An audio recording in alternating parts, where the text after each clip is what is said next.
Isabella Bird. Isabella Lucy Bird, married name Bishop FRGS, October 15, 1831, October 7, 1904, was a 19th-century British explorer, writer, photographer, and naturalist. With Fanny Jane Butler she founded the John Bishop Memorial Hospital in Srinagar.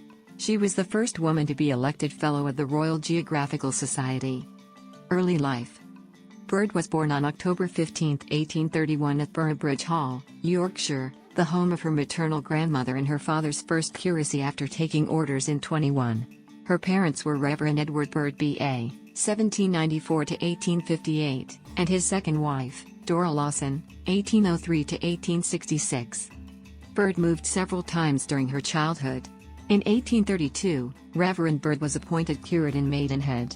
Because of her father's ill health, Bird's family moved again in 1834 to Tatton Hall in Cheshire, a living presented to him by his cousin Dr. John Bird Sumner, Bishop of Chester, where in the same year Bird's sister, Henrietta, was born. Bird was outspoken from an early age. When 6 years old, she confronted the local MP for South Cheshire, Sir Malpas de Grey Tatton Egerton, while he was campaigning, asking him, "Did you tell my father my sister was so pretty because you wanted his vote?" Edward Bird's controversial views against Sunday labor caused his congregation to dwindle, and in 1842 he requested a transfer to St. Thomas's in Birmingham. Here again objections were raised which culminated in the ministers being pelted with stones, mud, and insults. In 1848, the family moved again and, after spending some time in Eastbourne, took up residence in Whiton in Huntingdonshire, now Cambridgeshire. From early childhood Bird was frail, suffering from a spinal complaint, nervous headaches, and insomnia. The doctor recommended an open-air life, and consequently, Bird learned to ride in infancy, and later to row. Her only education came from her parents. Her father was a keen botanist who instructed Bird in flora, and her mother taught her daughters an eclectic mix of subjects. Bird became an avid reader.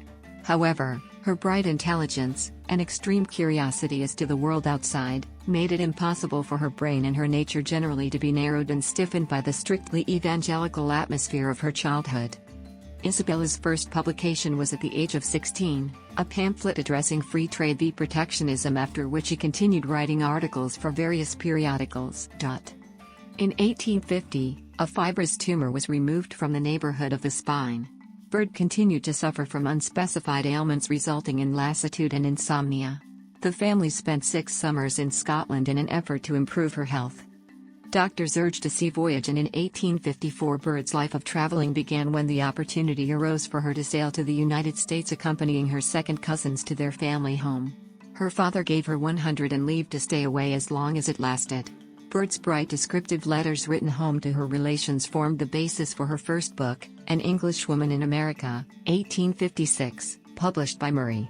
John Murray, as well as being Isabella's lifelong publisher, one of her closest friends. Travels in middle life. Bird left Britain again in 1872, going initially to Australia, which she disliked, and then to Hawaii, known in Europe as the Sandwich Islands, her love for which prompted her second book, published 3 years later. While there she climbed Mauna Kea and Mauna Loa. She then moved on to Colorado, where she had heard the air was excellent for the infirm. Dressed practically and riding not side saddle but frontwards like a man, though she threatened to sue the Times for saying she dressed like one, she covered over 800 miles in the Rocky Mountains in 1873. Her letters to her sister, first printed in the magazine The Leisure Hour, comprised Bird's fourth and perhaps most famous book, A Lady's Life in the Rocky Mountains. Bird's time in the Rockies was enlivened especially by her acquaintance with Jim Nugent, Rocky Mountain Jim, a textbook outlaw with one eye and an affinity for violence and poetry. A man any woman might love but no sane woman would marry, Bird declared in a section excised from her letters before their publication. Nugent also seemed captivated by the independent-minded Bird, but she ultimately left the Rockies and her dear desperado. Nugent was shot dead less than a year later. At home, Bird again found herself pursued, this time by Dr. John Bishop, an Edinburgh surgeon in his 30s. She got interested in Japan through John Francis Campbell's My Circular Notes, 1876, and asked advices to Colin Alexander McVean, former chief surveyor of Japan's survey office, in February 1878, then went traveling again, this time to Asia, Japan, China, Korea, Vietnam, Singapore, and Malaya. When her sister Henrietta Amelia Bird died of typhoid in 1880, Bird accepted John Bishop's marriage proposal. They were married in February 1881, and later that year she was awarded the Royal Order of Kapiolani by King Kalakaua of Hawaii. Bird's health took a severe turn for the worse, but, other than a spell of scarlet fever in 1888, it recovered following John Bishop's death in 1886, at which point she inherited a large amount of disposable income. Feeling that her earlier travels had been hopelessly dilettante, Bird studied medicine and resolved to travel as a missionary.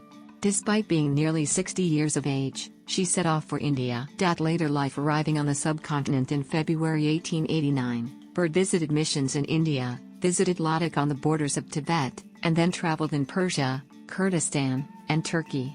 In India, the Maharaja of Kashmir gave her a piece of land on which to build a hospital with 60 beds and a dispensary for women. There she worked with Fanny Jane Butler to found the John Bishop Memorial Hospital in memory of her recently deceased husband, who had left funds for this purpose in his will.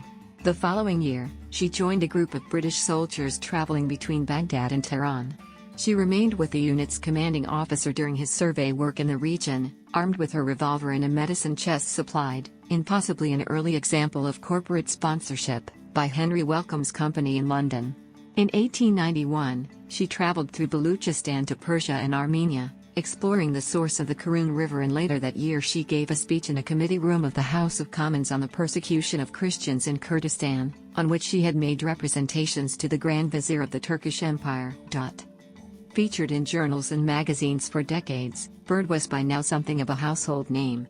In 1890, she became the first woman to be awarded the honorary fellowship of the Royal Scottish Geographical Society. 2 years later, she became the first woman allowed to join the Royal Geographical Society. She was elected to membership of the Royal Photographic Society on January 12, 1897. Her final great journey took place in 1897, when she traveled up the Yangtze and Han rivers in China and Korea, respectively. Later still, she went to Morocco, where she traveled among the Berbers and had to use a ladder to mount her black stallion, a gift from the Sultan. Death. A few months after returning from a trip to Morocco, Bird fell ill and died at her home on 16 Melville Street, Edinburgh on October 7, 1904. She was buried with her family in Dean Cemetery in the west of the city.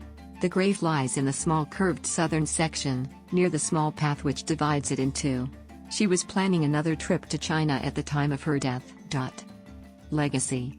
The first biography of Bird was written by Anne M. Stoddart and published in 1907. Carol Churchill used Bird as a character in her play Top Girls, 1982. Much of the dialogue written by Churchill comes from Bird's own writings.